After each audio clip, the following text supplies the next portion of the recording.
gala galo silki balete sa hello hello gabbayan ala ala jabalaki yo ana isi wa amun amalaki yo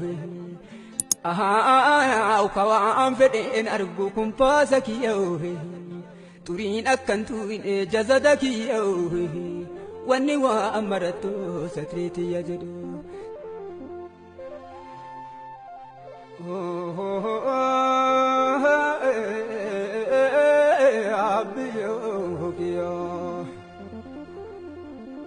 Baharakiya